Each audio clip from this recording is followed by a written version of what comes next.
everybody. This is Tito Santana, and you're listening to InYourHeadOnline.com. Arriba! Welcome back to In Your Head, and we're joined now with Barry Darsow. Welcome to the show. Well, it's good to be here. All right. Which name do you get most often by the wrestling fans? Which name? Yeah. Do they remember you as Barry? Do they call you Barry Darsow? Do they call you Demolition Smash? Well, it kind of depends upon where I'm at. If I'm down the area? south a little bit, it's Krusher Krushev. If I'm most of the other place, it's Smash. Oh, okay. We should get a caller here. He's been calling in all night, so we better take him. We got Brian Jones on the line. Mr. Darsow? Yeah, how you doing? Pretty good. I had two questions, actually. One, I read on Online World of Wrestling that you said you went to school with Tom Zink and a lot of other guys in Minnesota. Was that wrestling school or high school? Well, I went to high school with a lot of the guys, and we went to wrestling school. I went to school with, at Robbinsdale with Kurt Hennig and Rick Rude, Tom Zink, Brady Boone. All of us guys, we all went to the same school. Okay. And then Wayne Bloom and, there's just a lot of guys. John Nord the Barbarian. Mm-hmm. Okay. The other thing I wanted to know was, what was it like competing in the first, and to my knowledge, only a King of the Road match? What exactly was that like? You're breaking up on the phone. I just want to know what it was like to be the only guy one of the two only people to ever compete in a King of the Road match. Oh, it was great. That was my match. In fact, Mike Graham was the one that he asked me. He says, "Hey, do you want to do a special match?" And I said, "Yeah, well, let's do it." He says, "Well, let's have it on the back of a semi-truck, and we'll call it the King of the Road match." So that ended up becoming my match. Mm-hmm. But after it was all done, when I got fired, then we couldn't have any more matches like that. Mm-hmm. And not too many people can claim to be, have a match only that they were the only people that competed in. They fired both you and Dustin for that, for blading in that match? Yeah, they fired Dustin and myself. And what they said was the match was too bloody, so they couldn't put it on TV. Mm-hmm. So all the I thought it was called uncensored. What's that? I thought the pay-per-view was called uncensored. I mean, doesn't that kind of... That's what I couldn't figure out either. And we were shocked because it was one of our best matches that we had, both Dustin and I. And they ended up cutting out a lot of the match because of the blood. Right. Oh, thanks for calling in, Brian. No problem, thank you. Yeah. Do you think that hurts wrestling if when the TVs kind of want to censor out some of the violence when really wrestling itself is violence? Well, I don't think it's bad to do that, but that match was a pay-per-view, so it wasn't a TV match or anything. So, uncensored pay-per-view, usually you can do just about anything you want to do, and that's what we did. Right. I don't even understand why they would have to censor something on pay-per-view. I mean, they show R-rated movies. I think what they do is they censor it for the videotapes later on. Oh, okay. Depending upon which company is putting out the tapes, they have their rules and regulations that they got to go by too. Mm-hmm. We got a caller here. Who is this? Hey guys, it's Orange Coin. Oh, hi. You're on air with Barry Darsow. Do you have a question? Hi, Barry Darsow. I just Hey, how you doing? It's kind of hard to hear you, but how's everything? Pretty good. It's a pleasure to speak with you. I would like to say one of my favorite wrestling moments growing up when I first started watching was the Repo Man gimmick. I remember you on Raw when you stole Macho Man's hat. Oh, yeah. Now, where are you from? I'm from Rockford, Illinois. Oh, okay. I was wondering... many times. Yes, definitely. I was wondering what would be your favorite Repo Man moment? Well, that one right there probably was, because that was the first Monday Night Raw.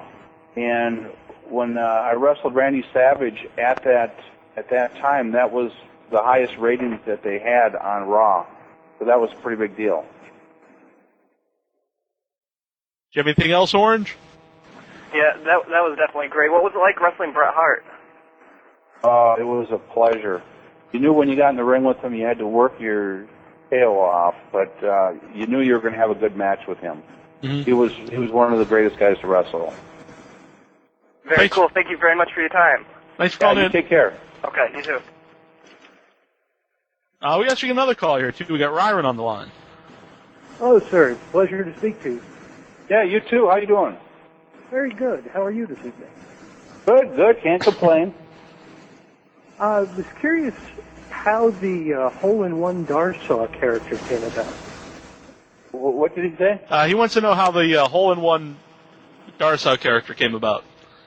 Well, I play a lot of golf, and I was in between a couple of different gimmicks, and Terry Taylor was one of the bookers down in WCW.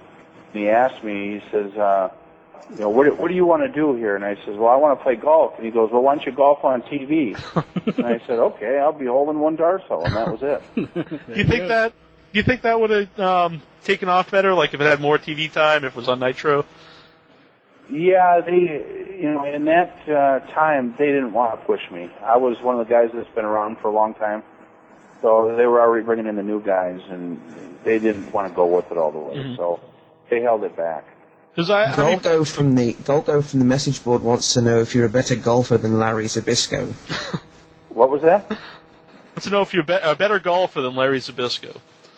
Oh, yeah. I would love to take him out. In fact, a couple times on the road, he was the only guy I never really golfed with. I golfed with a lot of guys in, every different state I golfed. Mm-hmm. Larry is supposed to be a good golfer. Yeah. We've had him on the show a few times. He talks about golf quite often. Is a lot of wrestlers good golfers? Do you golf with any guys you used to wrestle with? Oh, yeah. All the time. Jacques Rougeau used to golf a lot. Sergeant Slaughter. Tito Santana, who else? Rene Goulet I golf with a lot. Mm-hmm. Jay Strongbow, Pat Patterson. We used to go on a lot of celebrity golf tournaments all around too. Mm-hmm. Mm-hmm. Anything else, Ryron? Yeah, I was wondering, how was it to start out the Royal Rumble with your tag partner in Demolition? He's asking about starting out the Royal Rumble with your tag partner in Demolition. That was a different twist. That was kind of tough to do.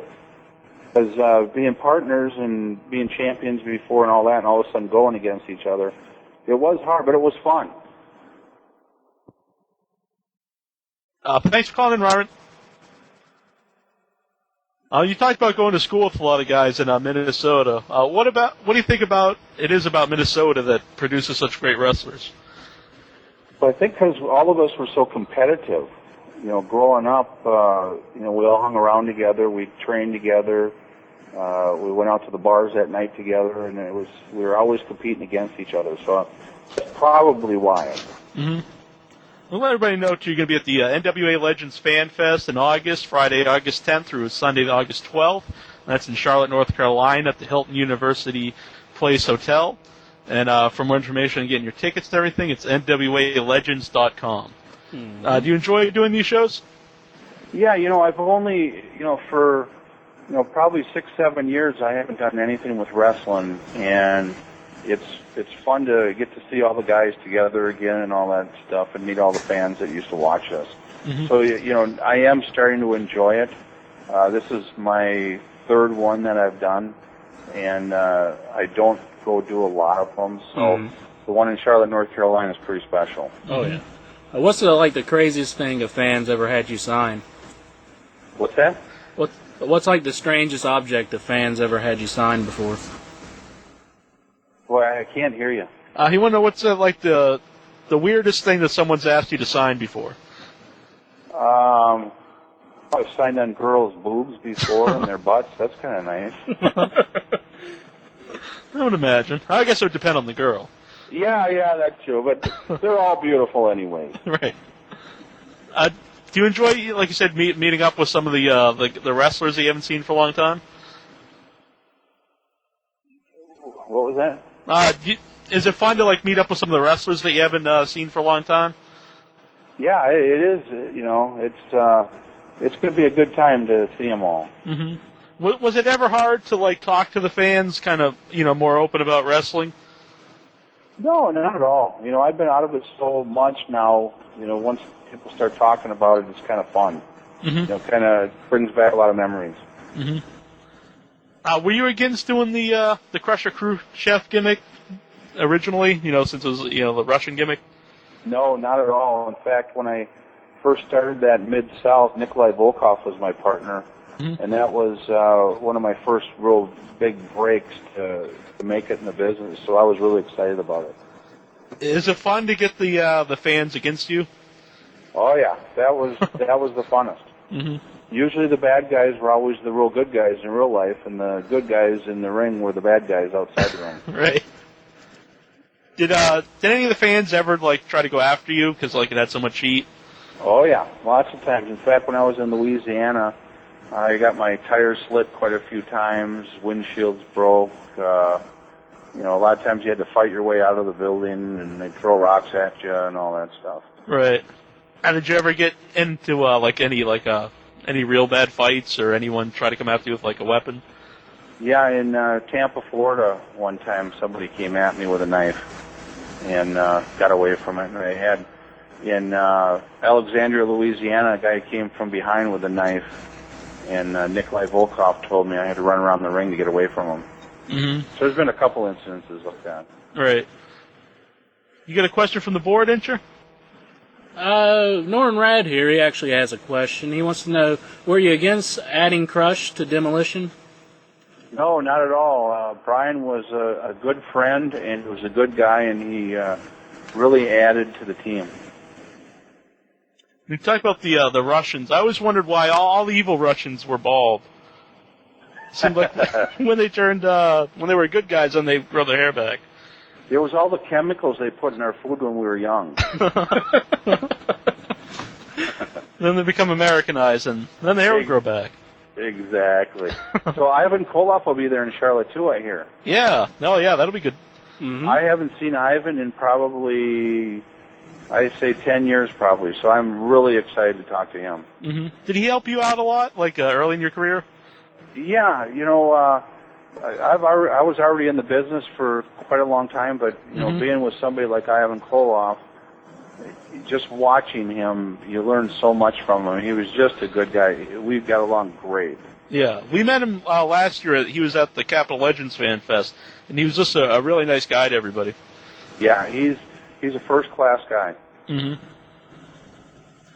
When you debuted, with Demolition, you had Johnny Valiant as your manager, and then you guys quickly went over with Mr. Fuji. You think he was a better fit for the team? Mr. Fuji? Yeah. Yeah, he made us more bad guys. Mm-hmm. He got us a lot of heat in the ring. Any good question from the board there, Barbie? Yeah, the gibbering mouther wants to know, if you could combine two of your characters from the past into a new character, who would you choose?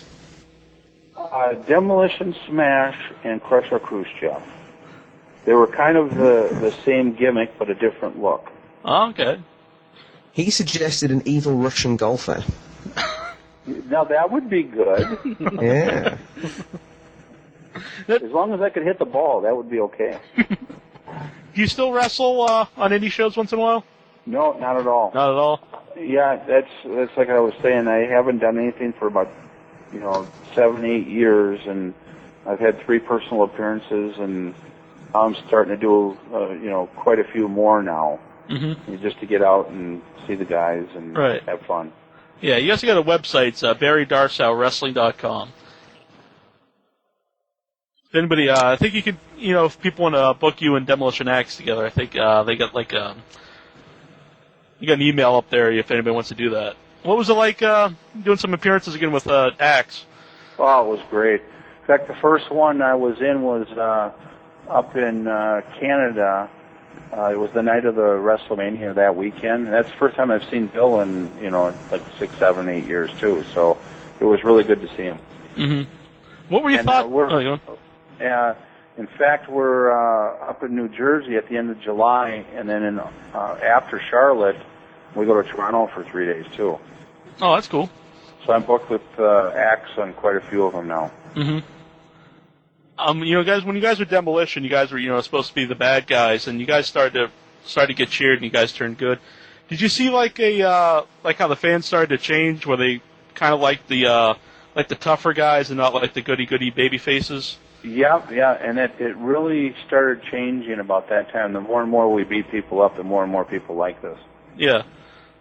Was that? Do you think that was a change in the wrestling fans, or just like amongst people in general? I think the fans really liked it, and the fans were very smart, and they knew that we could work and we can have good matches and everything. And I think that's what they liked. Right. Do you think they didn't really capitalize on Legion of Doom versus Demolition feud? Not at all. They could have went so far with that, but they just didn't let it go. Mm-hmm. Do you have any? Do you think there was any reason for it, or? No, I don't know. I think what happened is when the Road Warriors came in, Axe and Smash were stronger than the Road Warriors, and the people didn't buy it to start with. So then I think the office just kind of put kind of ixnated a little bit.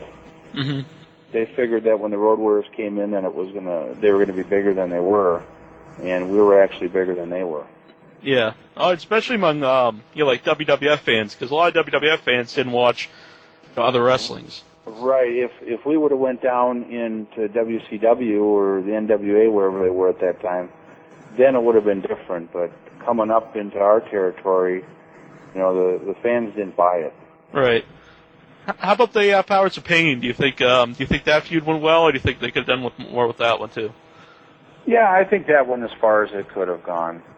It was a little different for us because we were a tag starting out, and we were the best tag team, and they were singles that got together as a tag team. And I think, the fans liked it a lot better when the tag team was a tag team to start with. Right. It was like the Hart Foundation. Mm-hmm. Do you think you guys had better matches with like smaller, faster guys where they could play like the underdog than against another team that was big guys? Yeah, definitely with the guys that could really fly around and work a lot better. That's the best matches we had. Mm-hmm.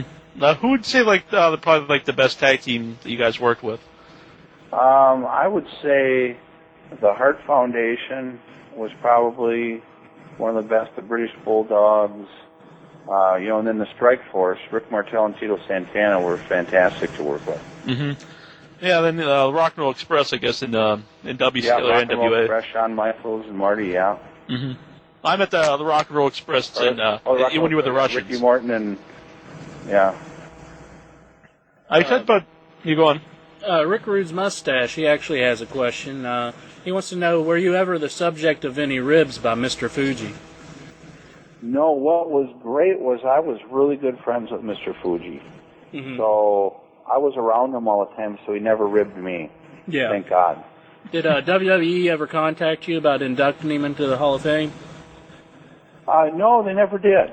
I haven't talked to Vince in a long time.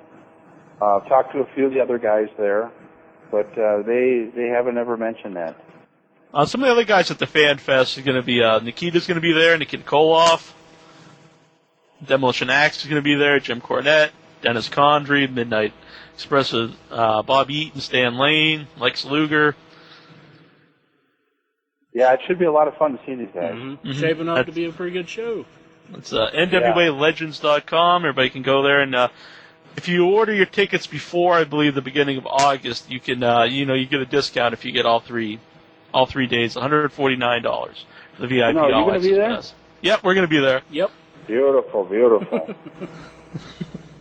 But why was your tag team so short-lived with John Nord? Or was that pretty much, like you were saying before, that they just didn't want to push you guys? I don't know. I think that we were too strong, and they didn't want that strong of a tag team. Yeah. They weren't really pushing tag teams at all at that time in WCW. No, in fact, Eric Bischoff kind of broke up all the tag teams.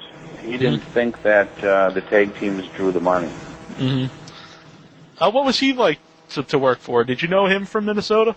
Yeah. I got along great with Eric. He was a good guy. He hired me and then fired me, and he told me he was going to hire me back, and he did. So he was good with his word. Right. Good guy. Do you think that's something missing from wrestling, where the tag teams aren't really that special anymore? It's not really pushed as a big deal. Yeah, I think it really is, because I think the tag team matches are more exciting than the single matches. Mm-hmm. So I think you have to have a little bit of both of them. What was it like just being in the ring with Andre the Giant in WrestleMania 6? Unbelievable. He was a good friend of mine, and it was, in the ring he treated me very well. Where a lot of the times, if he didn't like you, he'd beat you up pretty good. Right. Yeah, it was a pleasure being in the ring with him. Mm-hmm. You got another question from the board there, Inchman? Brian Blaze, he actually has a question. He wants to know how were you told to do the Repo Man character, or was that one that you came up with? In fact, I came up with that, and Vince liked it, and that's when it went. So that kind of gave me an extra couple more years up with the WWF. Did you think, once Demolition broke up, that it really couldn't work as like a singles guy? Yeah, Vince wanted to completely get rid of the Demolition. Mm-hmm. So whatever Vince wants, Vince gets. Right. So you figured you had to have some kind of new gimmick for you, so you could stick around. Right. Did you enjoy? It looked like you had a lot of fun on TV, which I think made it a very memorable character. Oh yeah, it was the funnest gimmick out of anything I've ever done. Yeah. That was the one time before every match, you weren't nervous or anything. You just went out there and did whatever you wanted to do. Mm-hmm. Have you seen the action figures, the Legends action figures of yourself? Yeah, in fact, Jack's Pacific sent me the tag team and the singles ones. Right. They're supposed to be coming out with a Repo Man one too. Yeah, I think I think that's up on their website. I'm not exactly sure. Yeah. Did you collect any of that stuff, like Demolition or any of your action figures or any of your memorabilia? Yeah, I have pretty much everything from when I first started. Mm-hmm. One of everything. And I don't know if you remember when the wrestling cards came out in the WWF. I had pretty much one of everybody and had everybody sign them. Mm-hmm. That's cool. Yeah. You just keep that in your house, not going to put it up on eBay or anything? It's not going on eBay. that's one I give to my kid. Yeah, definitely. That's cool. And then, I got the World Championship belt, too, hanging up. I gave to him. Mm-hmm. Anything you want to tell your fans out there? Why they should come and meet you at the NWA Legends Fanfest this August? I just appreciate all of them, because without them, there wouldn't be wrestling. Mm-hmm. And I'm looking forward to talking and speaking to them and taking pictures with them and all that. Cool. Well, we really appreciate you coming on tonight. All right. Well, I'm glad you called. I wish I'd known it was Easter time you needed me. That's all right. Yeah, that happens. All right. Yep. Hey, this is Coco Beware, and you listen to InYourHeadOnline.com. Hey, don't forget it, brother. Online.com. In Your Head. Coco Beware. Yeah, get it together, baby.